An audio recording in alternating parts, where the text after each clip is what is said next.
বিভিন্ন সংবাদ মাধ্যম যোগে আমি গম পাইছোঁ, আমি জ্ঞাত হৈছোঁ যে অতি কম সময়ৰ ভিতৰতে যিবিলাক চৰকাৰী চিকিৎসালয় আছে, চৰকাৰী চিকিৎসা মহাবিদ্যালয় আছে, এইবিলাকৰ সকলো ধৰণৰ মাচুল, পঞ্জীয়ন মাচুলৰ পৰা আদি কৰি ৰোগীৰ চিকিৎসাৰ সকলো ধৰণৰ মাচুল বৃদ্ধি কৰা হ'ব বুলি এটা চৰ্চিত বিষয় দুই এদিনৰ পৰা উত্থাপিত হৈ আহিছে।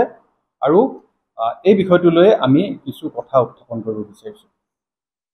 যি সময়ত সকলো ধৰণৰ বয় বস্তু, অত্যাৱশ্যকীয় সামগ্ৰীৰ পৰা আদি কৰি সকলো ধৰণৰ বয় বস্তুৰ অস্বাভাৱিক মূল্য বৃদ্ধি হ'ব ধৰিছে, দেশৰ লগতে ৰাজ্যৰ যিখিনি দৰিদ্ৰ জনগণ আছে, দৰিদ্ৰ জনগণৰ জীয়াই থকাৰ একেবাৰে বহুত কষ্ট, বহুত কঠিন হৈছে, তেওঁলোকৰ জীৱন জীয়াই থাকিবলৈ সংগ্ৰাম কৰিব লগা হৈছে। সেই সময়তে যিখিনি দৰিদ্ৰ জনগণ আছে, মধ্যবিত্ত আছে, তেওঁলোকক স্বাস্থ্যৰ অধিকাৰৰ পৰাও যেন বঞ্চিত কৰিব বিচাৰিছে এইখন চৰকাৰে।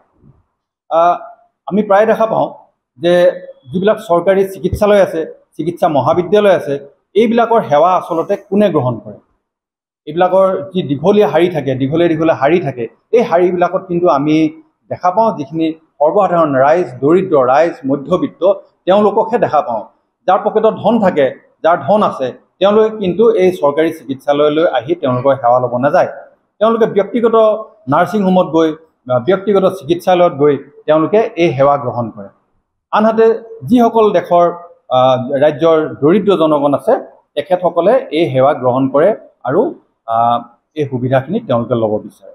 আৰু এই সেৱাৰ পৰা যদি তেওঁলোকক মাচুল বৃদ্ধি কৰি বঞ্চিত কৰিব বিচাৰে, এয়া কেনেকুৱা ধৰণৰ এক জনবিৰোধী সিদ্ধান্ত এই চৰকাৰখনে ল'বলৈ গৈ আছে, তাক আমি ৰাইজৰ দলৰ ফালৰ পৰা একেবাৰে গৰিহণা দিছোঁ আৰু চৰকাৰক আমি দাবী জনাইছোঁ যাতে এনেধৰণৰ সিদ্ধান্ত তেওঁলোকে পুনৰ বিবেচনা কৰে আৰু এই সিদ্ধান্তৰ পৰা, এনেধৰণৰ সিদ্ধান্ত মাচুল বৃদ্ধি কৰা, চৰকাৰী চিকিৎসালয়ত মাচুল বৃদ্ধি কৰা সিদ্ধান্তৰ পৰা তেওঁলোক যাতে আঁতৰি থাকে। ইমান দিন যদি ৰখিব লগা হয়, ৰ'ব লগা হয়, তাতে আমি ৰাজ্যখনৰ স্বাস্থ্যখণ্ডৰ যিটো পয়া লগা অৱস্থা, আমাৰ স্বাস্থ্যখণ্ডটো আচলতে কেনে এটা অৱস্থাত আছে সেইটো অনুমান কৰিব পাৰোঁ। তেওঁলোকে কয়, আমাৰ মুখ্যমন্ত্ৰী ডাঙৰীয়াই হওক বা বিজেপি দলৰ বিভিন্ন মুখপাত্ৰই কয় যে তেওঁলোকে স্বাস্থ্যখণ্ডত অভূতপূৰ্ব একেবাৰে উন্নতি কৰিছে। 13খনকৈ তেওঁলোকে মেডিকেল কলেজ স্থাপন কৰিছে। মেডিকেল কলেজৰ যিটো মানে শিক্ষাৰ যিটো মানদণ্ড তেওঁলোকে বঢ়াইছে আৰু প্ৰতি বছৰে তাৰ পৰা যিটো পাছ আউট হয়, উত্তীৰ্ণ হয়, যিখিনি চিকিৎসক হৈ উত্তীৰ্ণ হয়, তাৰ সংখ্যা বাঢ়িছে। এইটো নিশ্চয়কৈ বাঢ়িছে, এইটো আমি নাই বুলি কোৱা নাই যে এতিয়া যিটো পৰিসংখ্যা মতে 1550 জনকৈ চিকিৎসক প্ৰতি বছৰে অসমৰ পৰা পাছ কৰে, তেওঁলোক উত্তীৰ্ণ হয়। কিন্তু এই 1550 জন যি চিকিৎসক, তেওঁলোকে যে পৰ্যাপ্ত বুলি আমি ক'ব নোৱাৰোঁ। কাৰণ কিয়নো আমি যদি চাওঁ, যিটো ৱৰ্ল্ড হেল্থ অৰ্গেনাইজেশ্যন বিশ্ব স্বাস্থ্য সংস্থাৰ মতে এজন চিকিৎসকৰ অনুপাতে থাকিব লাগে 1000 জন ৰোগী। আৰু অসমত যদি আমি চাওঁ, এই পৰিসংখ্যাটো যদি দাঙি ধৰিব যাওঁ, অসমৰ স্বাস্থ্যখণ্ডত কিন্তু এজন চিকিৎসকৰ পৰিৱৰ্তে সেয়া হ'ল 1453 জন ৰোগী। এজন চিকিৎসকৰ পৰিৱৰ্তে 1453 জন থাকিব লাগে, এজনৰ বিপৰীতে 1000 জন। কিন্তু এই সংখ্যাটো যদি আমি বঢ়াবলৈ হয়, নিশ্চয়কৈ ইয়াত কৰিব লগা, স্বাস্থ্যখণ্ডত কৰিব লগা চৰকাৰখনৰ আৰু বহু কাম আছে। ইয়াৰ লগে লগে কিন্তু অকল যে চিকিৎসক বঢ়ালে যে হ'ব এই কথাটো নহয়। কিয়নো আমি দেখা পাওঁ যে যিকোনো ধৰণৰ চৰকাৰী চিকিৎসালয়লৈ যদি আমি যাওঁ, তাত যদি আমি দেখা পাওঁ, প্ৰথমতে এটা দীঘলীয়া শাৰী দেখা পাওঁ। দীঘলীয়া শাৰীৰ অৰ্থ এইটোৱে যে তেওঁলোকৰ যিবিলাক পঞ্জীয়ন কৰা যিবিলাক কাউণ্টাৰ থাকে, যিবিলাক কক্ষ থাকে, যিবিলাক ষ্টাফ থাকে, তাৰ সংখ্যা নগণ্য। আৰু সেইকাৰণে ৰোগীসকলে এটা দীঘলীয়া লাইন পাতিব লাগে। চিকিৎসকৰ লগে লগে কিন্তু আমি যিখিনি পেৰামেডিকেল ষ্টাফ থাকে, নাৰ্ছ থাকে, যিবিলাক লেবৰেটৰী টেকনিচিয়ান থাকে, যিমানখিনি আমাৰ কৰ্মচাৰী, চিকিৎসালয়খনত এখন কৰ্মচাৰীৰ প্ৰয়োজন হয়, সেই কৰ্মচাৰীৰ সংখ্যাও কিন্তু আমি লগে লগে বঢ়াব লাগিব। নহ'লে কিন্তু এনেই ঢাক ঢোল বজাই চিকিৎসালয়ৰ নিৰ্মাণ কৰি, চিকিৎসা মহাবিদ্যালয় নিৰ্মাণ কৰি কোনো লাভ নাই। আন্তঃগাঁথনিখিনি যদি নাথাকে, অকল যদি বিল্ডিংকেইটা খৰা কৰি দিয়ে, তাত যদি পৰ্যাপ্ত চিটি স্কেনৰ মেচিন নাথাকে, MRI মেচিন নাথাকে, সেই MRI মেচিনকেইটা চলাবৰ কাৰণে টেকনিচিয়ান নাথাকে, চিটি স্কেনটো চলাবৰ কাৰণে টেকনিচিয়ান নাথাকে, পৰ্যাপ্ত লেবৰেটৰী টেকনিচিয়ান নাথাকে, তেতিয়া কিন্তু এনেই ঢাক ঢোল বজাই লাভ নাই। গতিকে অসম চৰকাৰলৈ আহ্বান যাতে তেওঁলোকে এই যিখিনি সুবিধা লাগে চৰকাৰী চিকিৎসালয়বিলাকত যিখিনি সুবিধা লাগে অকল বিল্ডিংকেইটা নবনায়, অকল ঘৰকেইটা তৈয়াৰ নকৰি তাৰ বাহিৰে যিখিনি আন্তঃগাঁথনি লাগে এই আন্তঃগাঁথনিখিনি সুবিধা তেওঁলোকে দিব লাগে, যাতে অসমৰ জনসাধাৰণে আমাৰ চৰকাৰী চিকিৎসালয়ৰ যিখিনি সেৱা সেই সেৱা ল'ব পাৰে। চৰকাৰী চিকিৎসালয়ৰ সেৱা নলৈ তেওঁলোকে যাতে নাৰ্ছিং হোমলৈ দৌৰিব লগা নহয়। তেওঁলোকে মাচুল বৃদ্ধিৰ জৰিয়তে আচলতে ৰাজহ সংগ্ৰহ কৰিব বিচাৰিছে নে তেওঁলোকৰ কৰ সংগ্ৰহ কৰিব বিচাৰিছে, এয়া এক মানে চিন্তনীয় বিষয় বুলি ক'ব লাগিব।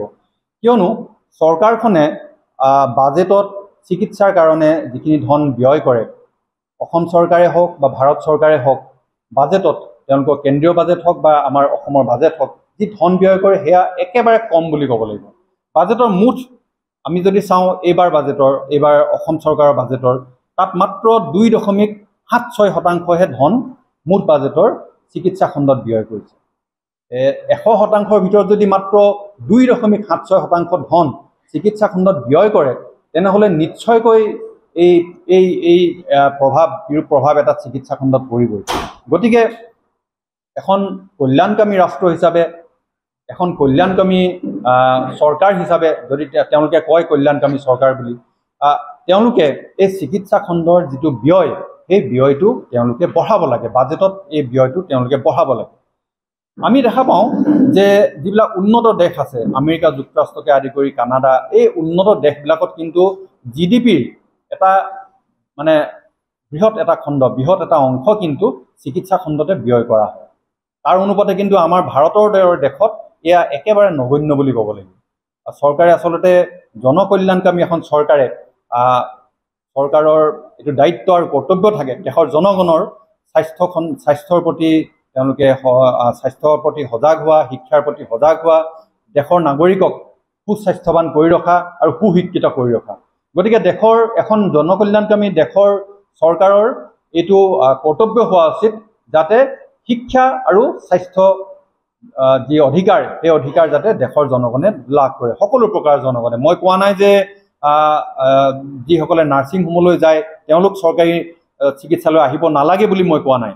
মই কৈছোঁ যে দেশৰ সকলো জনগণৰ কাৰণে চৰকাৰী সুবিধাটো কৰিব লাগে, চৰকাৰী চিকিৎসালয়ৰ মানদণ্ড উন্নত কৰিব লাগে, চৰকাৰী চিকিৎসা সেৱাৰ যি মানদণ্ড আছে সেই সেৱা উন্নত কৰিব লাগে আৰু সুবিধাবিলাক বঢ়াব লাগে। আমি যদি এতিয়া দেখা পাওঁ, মই এটা সৰু উদাহৰণ আপোনালোকক দিব বিচাৰোঁ। এই মাহতে এটা চৰ্চিত বিভিন্ন সামাজিক মাধ্যমত এটা চৰ্চা হৈছিলে যে এগৰাকী 15 বছৰীয়া কিশোৰীয়ে যেতিয়া আমাৰ গুৱাহাটী চিকিৎসা মহাবিদ্যালয়ত 12/7/2024 তাৰিখে এটা ব্ৰেইনৰ MRI কাৰণে এটা ডেট ল'ব আহিছিলে, তাৰিখ এটা ল'ব আহিছিলে। তেওঁৰ তাৰিখ কিন্তু দিয়া হৈছিলে 30/8/2024 তাৰিখ। 12/8/2007 পৰা 30/8/2024 তাৰিখ, এক মাহতকৈ বেছি, মানে প্ৰায় 1.5 মাহ নাৰ্ছিং হোমলৈ মানুহ যোৱাৰ এটাই অৰ্থ যে চৰকাৰী চিকিৎসালয়ৰ পৰ্যাপ্ত সা সুবিধাখিনি চৰকাৰে যোগান দিব পৰা নাই আৰু সেইকাৰণে মানুহ বাধ্য হৈ নাৰ্ছিং হোমলৈ যাব লগা হয়। এতিয়া এই মুহূৰ্তত আমি অসম চৰকাৰক মই প্ৰথমেই দাবী জনালোঁ, কৈছোঁ যে তেওঁলোকে যি সিদ্ধান্ত গ্ৰহণ কৰিবলৈ গৈ আছে চৰকাৰী চিকিৎসালয়বিলাকত মাচুল বৃদ্ধি কৰা, পঞ্জীয়ন মাচুলৰ পৰা আদি কৰি বিভিন্ন ধৰণৰ চিকিৎসা সেৱাৰ মাচুল বৃদ্ধি কৰা, এই সিদ্ধান্ত তেওঁলোকে অনতিপলমে উঠাই ল'ব লাগে আৰু অসমৰ যিখিনি চৰকাৰী চিকিৎসালয় আছে তাৰ স্বাস্থ্য জনসাধাৰণক যিখিনি সুবিধা দিয়ে তাৰ মানদণ্ড আৰু সেৱাৰ মানদণ্ড উন্নত কৰিব লাগে। ধন্যবাদ। যিকোনো খবৰৰ বাবে যোগাযোগ কৰক 7099017330 আৰু 7099017110 নম্বৰত।